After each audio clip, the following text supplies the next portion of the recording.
What's up, everybody? Welcome to the first indie podcast called Road to Success, where we got one of the greats in this indie business, Rico the Great.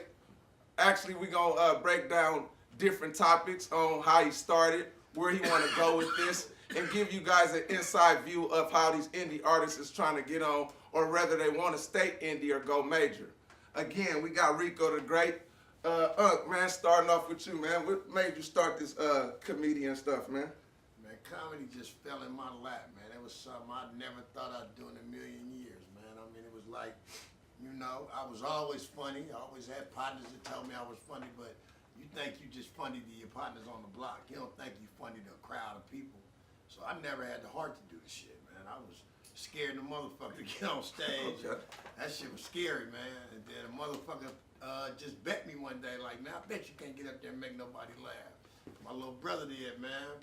And shit, I went on stage, man, and shit, it's all history. I've been doing this since 7 years. You know what I'm saying? So, being that you're in this business, like, who is one of the people that you look up into this industry as far as like an influencer, somebody that you kind of pattern your style out there? My comedy come from being around funny people that was in the game. Like, you got uncles. I had a daddy. My daddy was a pimp, so he was funny the motherfucker. He always had some slick shit to say. But comedy-wise, Richard Pryor. Okay. The basic comedians out there, man. Richard Pryor, Eddie Murphy type shit. Red Fox. Watching Good Times and shit like that.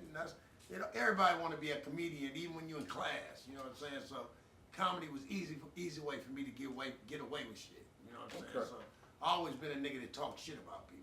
Talk shit, cap, all that shit, man. You know what I'm saying? Well, let's transition into this. A while back, you had was sick and stuff, and that's a story that I want to kind of base it on also, because you show people how to overcome, being sick and actually fighting for your life. Well, I'm gonna tell people my story, man. At 21, I was hit by a diesel, had my leg broken in half, collarbone, face smashed, and almost died. I was a basketball player then. I was on my way to trial for a basketball team. I got hit by a diesel young, 21, destroyed my career. I got in the game, did a lot of shit. I ain't gonna lie, pimped, I played everything you could never name in the street. I did it all, man. But I did it with prestige. Hey, c'est la vie, you know what I'm saying? And man, I mean, shit, then I ended up getting sick, man. One day, Christmas Day, 4 years ago, Christmas Day, I ended up having a brain aneurysm. Head busted open, man. Wake up 3 days later, my head was open. They told my mom I wasn't gonna never walk, talk, nothing again, man. But I'm here, so I mean, God is good, man.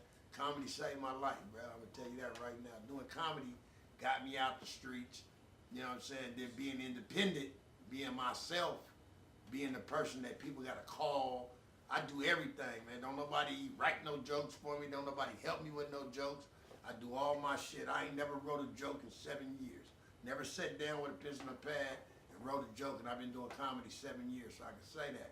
I've never wrote a joke. Not saying that every comedian can do that. I'm just blessed, man. I've been through a lot. I can talk about it. I put the shit on stage. If you check me out on YouTube, you'll see all my shit is spontaneous combustion. I've never wrote a joke a day in my life. Did the Kevin Hart show when he came out here to SAC. The man didn't put me on, though.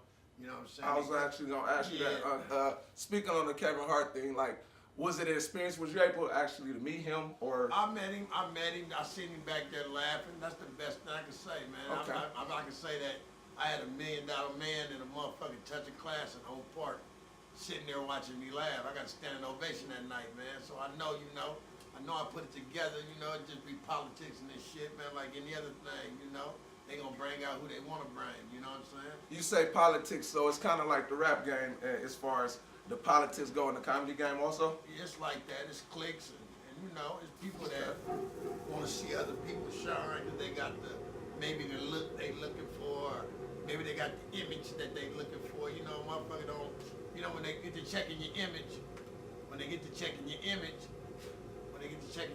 it's like, motherfucker look at your Facebook. That's why I tell motherfucker, you gotta watch out what you put on Facebook. You gotta watch out what you put on these YouTubes and Instagrams and shit, because when they check them images out, man, they want to see something, man.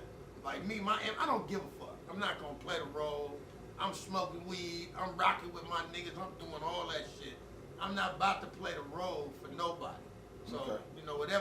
God open for me, they're gonna be open regardless,